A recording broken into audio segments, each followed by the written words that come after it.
Longlegs is a family movie. Not in the sense that you should take your 8-year-old to go see it. Definitely don't do that. But more than anything, it's a movie about family, specifically about parenthood. Now, before I continue this video, this will have heavy spoilers for Longlegs, so I recommend you see the movie before you watch this. So there's your fair warning. On the surface, the Silence of the Lambs mystery mashed with Satanist horror may be more obvious than the true core of the movie, but this core message about parenthood runs deep, and to find it, look no further than the director of the film, Osgood Perkins. Osgood Perkins is the son of actor Anthony Perkins and photographer and model Barry Berenson. Both of these names may sound familiar to you, especially Anthony Perkins. He played the iconic role of Norman Bates in Alfred Hitchcock's Psycho. What do you know about caring? Have you ever seen the inside of one of those places? The laughing and the tears, and the cruel eyes studying you. My mother there? In 1973, Anthony and Barry got married, and soon, Osgood Perkins was welcomed into the world. Having two iconic artists as parents, it's no surprise that both Osgood and his brother pursued careers in the arts, with Oz pursuing directing and his younger brother Elvis pursuing music. Go figure. Anthony didn't just relegate himself to acting. He also made music and did some writing and directing. Barry branched out as well and pursued acting, and she even appeared in the 1978 Alan Rudolph film Remember My Name, alongside her husband Anthony. They both cemented their legacy in the artistic world and provided a path for their children to succeed. But underneath the success was a secret that shrouded much of Anthony's life and is instrumental to understanding the film Longlegs. Early in Anthony Perkins' career, he was seen as a heartthrob and was often cast as the charismatic leading man who always had a female romantic interest. His persona was carefully constructed by the studio he worked under, Paramount.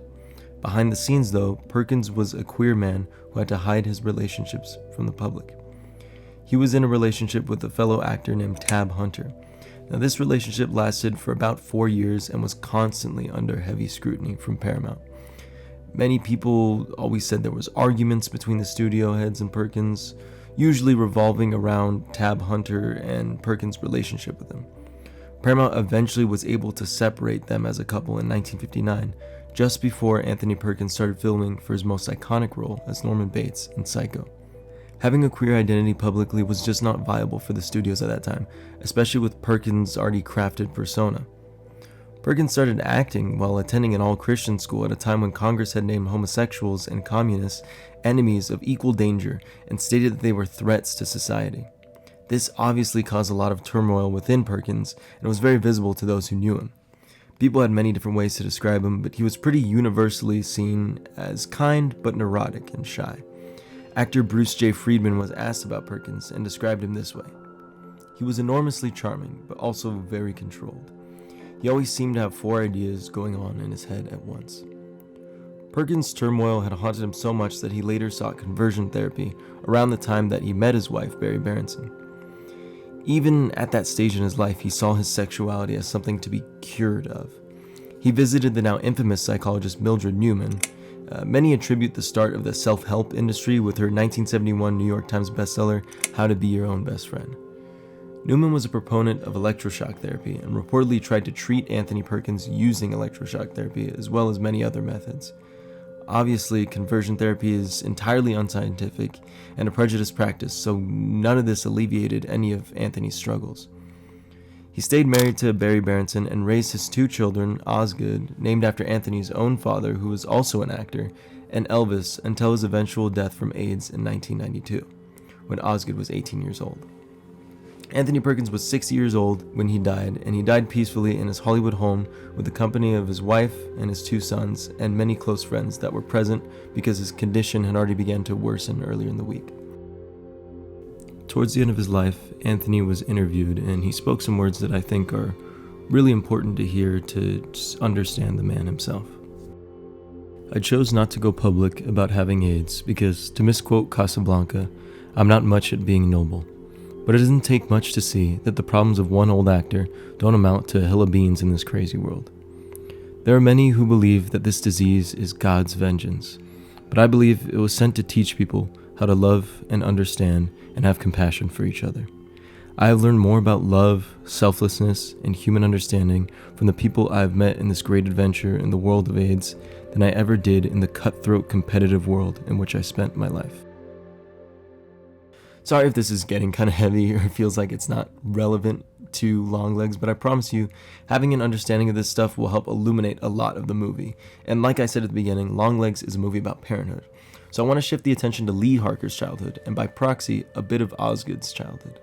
When we are introduced to Lee Harker, she immediately feels a bit offbeat. She avoids eye contact, is dressed in a red and black uniform, unlike all her fellow FBI agents adorning the usual grays and blues. I mean, from this costuming decision alone, we already get a huge hint about where she comes from, as the red and black are often used in representations of Satan. Parker's hunch, or premonition that accurately leads to the death of her partner and the capture of their suspect becomes central to the conflict of the story. Throughout its runtime, she has many of these hunches. After she takes a sort of Rorschach intuition test, Agent Carter asks her about her ability, and her response is incredibly important, so keep this in the back of your head because it will definitely come back around later in this video. Tell me your version of what happened in Colfax with the shooting of Agent Fisk. It's hard to explain, sir. It's like something tapping me on the shoulder, telling me where to look. You identified a suspect's house. No prior knowledge, no real indication that it was any way different than all the cookie cutters all around it. Anything like that ever happened to you before, Agent Harker? From time to time, sir. Now let's jump to the opening scene. Before we get a look at the plastic surgery botched, all-white killer, we get a quote from the band T-Rex from their biggest hit song.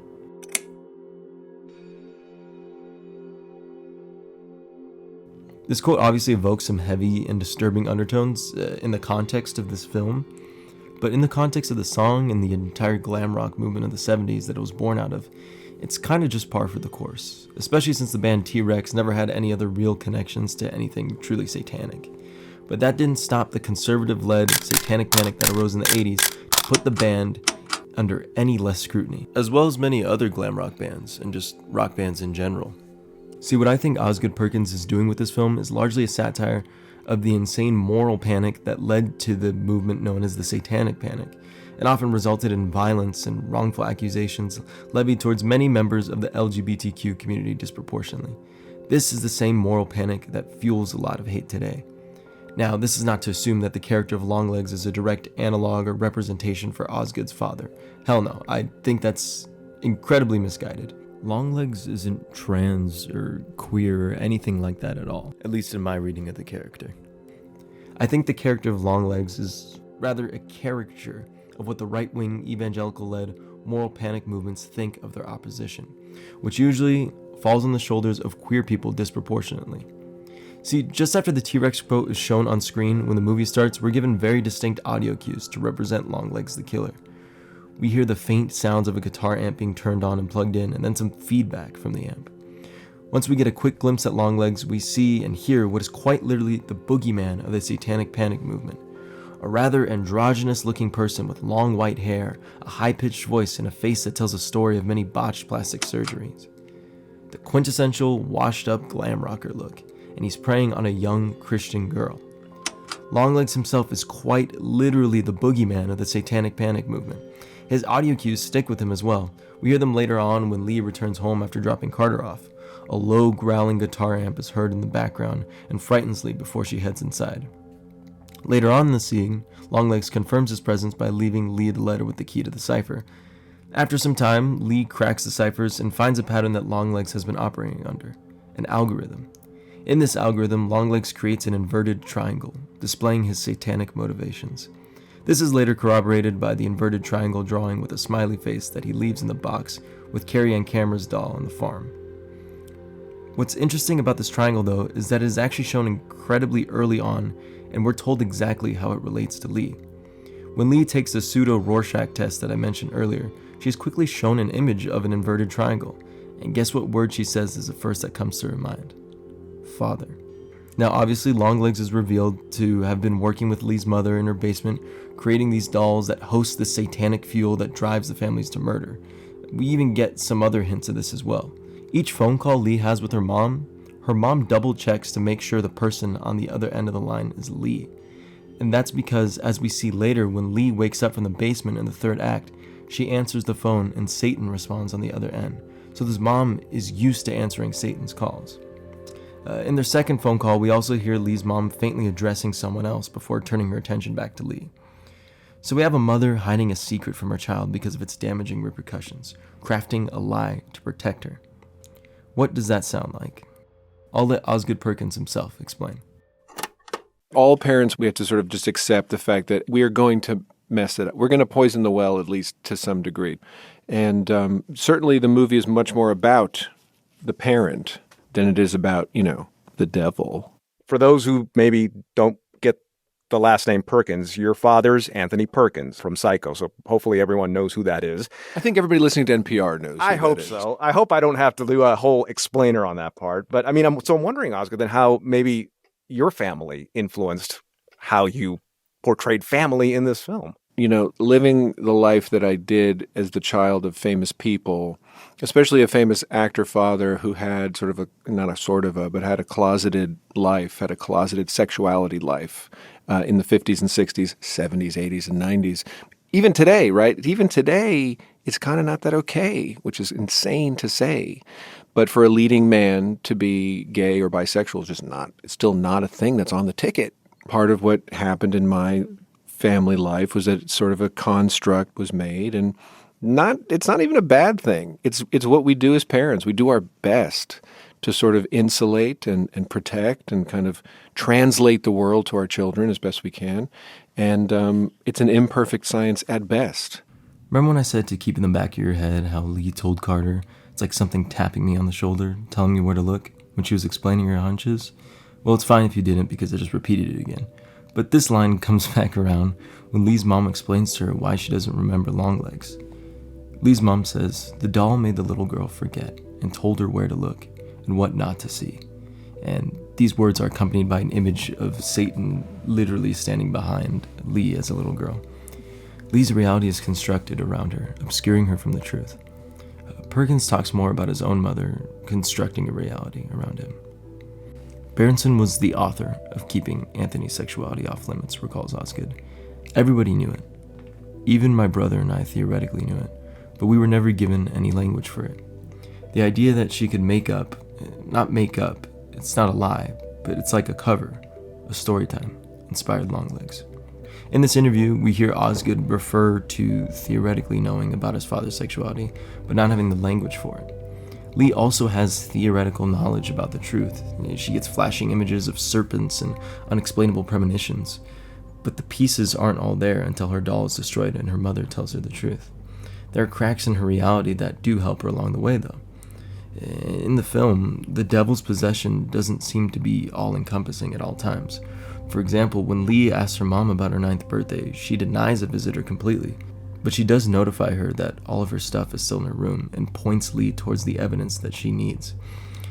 Another time we see a crack in Satan's hold is when Longlegs leaves the hardware store after being ridiculed by a teenage girl in a very funny scene. Longlegs leaves this hardware store after being ridiculed by this girl, and in one of my favorite bits of Nick Cage going absolutely crazy on screen, he exclaims for his mom and his dad and says, "Unmake me and save me from the hell of living." Now, while at first this scene could be overwhelming and you could just be caught up in Cage's performance, I want you to think of what he's really saying. It seems like his life is almost torture, and in this outburst, the man he was before the devil came along begins to peer through. And while I stated that Longlegs himself is obviously not a direct stand-in for Anthony Perkins, he's still a caricature of the unjust and prejudiced fears held by those who demonize queer people. Think of how Longlegs is able to access people's homes. After he is captured, Lee remarks about how he most likely has an accomplice, and says it has to be someone people are comfortable allowing into their homes. What is something that many suburban Americans are comfortable with in their home? Christianity. Lee's mother literally dresses as a nun to get access to these people's homes, and when she does have access to it, she deploys Satan's magic through the dolls. Because when you allow God into your home, you allow Satan. You cannot believe in one without the other. And the way many people make sense of the other is by finding people here on earth to associate with that other, people to demonize. The satanic glam rocker is literally destroying the Christian working class American nuclear family in this film. This fear of the destruction of the nice Christian nuclear family is a claim that's always been parroted by paranoid conservative Christians, and one that was especially popular during the Satanic Panic. This paranoia obviously fueled Osgood's mother, Barry Berenson, to construct a safer reality for her children out of love. Berenson herself tragically passed away during the September 11th attacks because she was a passenger on the hijacked American Airlines Flight 11. Osgood's parents both passed away in incredibly tragic ways, and he was able to channel that tragedy into something like Longlegs. He stated that he holds no ill will towards his mother for crafting these stories and creating these protective lies for him as a child, especially as he's gotten older and become a parent himself. It's what we do as parents. We do our best to sort of insulate and protect and kind of translate the world to our children as best we can. And it's an imperfect science at best. Some of us are lucky to be kind of good at it, and some people are really disasters as parents. I had great parents, but in a complex situation.